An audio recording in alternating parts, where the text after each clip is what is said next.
ಬಂಧುಗಳಿಗೆ ಪ್ರಗತಿ ಚಾನೆಲ್ಗೆ ಆತ್ಮೀಯವಾದಂಥ ಸ್ವಾಗತ.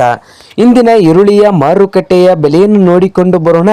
ಇದಕ್ಕೂ ಮುಂಚೆ ಇನ್ನೂ ಯಾರು ಹೊಸದಾಗಿ ನಮ್ಮ ಯೂಟ್ಯೂಬ್ ಚಾನಲ್ನ ಸಬ್ಸ್ಕ್ರೈಬ್ ಆಗದಿದ್ದರೆ ಸಬ್ಸ್ಕ್ರೈಬ್ ಆಗಿ. ನಾವು ಪ್ರತಿದಿನ ಮಾರುಕಟ್ಟೆಗಳ ಬೆಲೆಯನ್ನು ಅಪ್ಲೋಡ್ ಮಾಡ್ತಾ ಇರ್ತವೆ. ಇಂದಿನ ಈರುಳ್ಳಿಯ ಮಾರುಕಟ್ಟೆಯ ಬೆಲೆಯನ್ನು ನೋಡಿಕೊಂಡು ಬರೋಣ. ಇಂದು ವಿಜಯಪುರ ಮಾರುಕಟ್ಟೆಯಲ್ಲಿ ಈರುಳ್ಳಿ ಬೆಲೆ ನೋಡ್ತಾ ಹೋದರೆ 1 ಕ್ವಿಂಟಲ್ನಲ್ಲಿ 900 ರೂಪಾಯಿದಿಂದ ಹಿಡ್ಕೊಂಡು 1900 ರೂಪಾಯಿವರೆಗೆ 1 ಕ್ವಿಂಟಲ್ಗೆ ವಿಜಯಪುರ ಮಾರುಕಟ್ಟೆಯಲ್ಲಿ ಈರುಳ್ಳಿಯ ಬೆಲೆ ಇದೆ.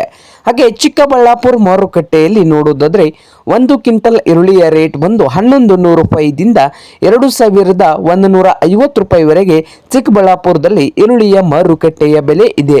ಹಾಗೆ ಬದಾಮಿ ಮಾರುಕಟ್ಟೆಯಲ್ಲಿ ಈರುಳ್ಳಿಯ ಬೆಲೆ ನೋಡ್ತಾ ಹೋದ್ರೆ 1 ಕ್ವಿಂಟಲ್ಗೆ 1100 ರೂಪಾಯಿದಿಂದ ಹಿಡ್ಕೊಂಡು 2000 ರೂಪಾಯಿವರೆಗೆ ರೇಟನ್ನು ಹೊಂದಿದೆ ಬದಾಮಿ ಮಾರುಕಟ್ಟೆಯಲ್ಲಿ 1 ಕ್ವಿಂಟಲ್ಗೆ. ಹಾಗೆ ಬಾಗಲಕೋಟೆ ಮಾರುಕಟ್ಟೆಯಲ್ಲಿ ಈರುಳ್ಳಿಯ ಬೆಲೆ ನೋಡ್ತಾ ಹೋದ್ರೆ 1100 ರೂಪಾಯಿದಿಂದ ಹಿಡಿದು 2200 ರೂಪಾಯಿವರೆಗೆ ಲಾಸ್ಟ್ ರೇಟನ್ನು ಹೊಂದಿದೆ. ಹಾಗೆ ಇನ್ನೊಂದು ಮಾರುಕಟ್ಟೆ ಬಂದು ಮೈಸೂರು ಮಾರುಕಟ್ಟೆಯಲ್ಲಿ ನೋಡಬಹುದು 1 ಕ್ವಿಂಟಲ್ ಈರುಳ್ಳಿ ರೇಟ್ ಬಂದು 1000 ರೂಪಾಯಿದಿಂದ 2000 ರೂಪಾಯಿವರೆಗೆ ಲಾಸ್ಟ್ ರೇಟ್ ನಡೀತಾ ಇದೆ. 1000ದಿಂದ 2000 ರೂಪಾಯಿವರೆಗೆ ರೇಟನ್ನು ಹೊಂದಿದೆ. ಹಾಗೆ ರಾಯಚೂರು ಮಾರುಕಟ್ಟೆಯಲ್ಲಿ ಈರುಳ್ಳಿ ರೇಟ್ ಬಂದು 900 ರೂಪಾಯಿದಿಂದ ಹಿಡ್ಕೊಂಡು 1800 ರೂಪಾಯಿವರೆಗೆ ಲಾಸ್ಟ್ ರೇಟು ನಡೀತಾ ಇದೆ ರಾಯಚೂರು ಮಾರುಕಟ್ಟೆಯಲ್ಲಿ 1 ಕ್ವಿಂಟಲ್ಗೆ. ಹಾಗೆ ಇನ್ನೊಂದು ಮಾರುಕಟ್ಟೆ ನೋಡಬಹುದು ಛತ್ರಪತಿ ಸಂಭಾಜಿನಗರದಲ್ಲಿ ಈರುಳ್ಳಿ ರೇಟ್ ಬಂದು 800 ರೂಪಾಯಿದಿಂದ 1700 ರೂಪಾಯಿವರೆಗೆ ಲಾಸ್ಟ್ ರೇಟು ಛತ್ರಪತಿ ಸಂಭಾಜಿನಗರದಲ್ಲಿ 1 ಕ್ವಿಂಟಲ್ಗೆ ಇದೆ ನೋಡಿ. ಹಾಗೆ ಸಾಂಗ್ಲಿಯಲ್ಲಿ ಈರುಳ್ಳಿ ರೇಟ್ ನೋಡ್ತಾ ಹೋದ್ರೆ 500 ರೂಪಾಯಿದಿಂದ 1800 ರೂಪಾಯಿವರೆಗೆ ಲಾಸ್ಟ್ ರೇಟನ್ನು ಹೊಂದಿದೆ.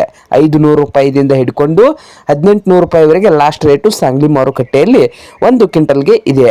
ಹಾಗೆ ಇನ್ನೊಂದು ಮಾರುಕಟ್ಟೆ ದಾವಣಗೆರೆಯಲ್ಲಿ ಈರುಳ್ಳಿ ರೇಟ್ ಬಂದು 1250 ರೂಪಾಯಿದಿಂದ ಹಿಡ್ಕೊಂಡು 2200 ರೂಪಾಯಿವರೆಗೆ ಲಾಸ್ಟ್ ರೇಟು ದಾವಣಗೆರೆ ಮಾರುಕಟ್ಟೆಯಲ್ಲಿ ಇದೆ.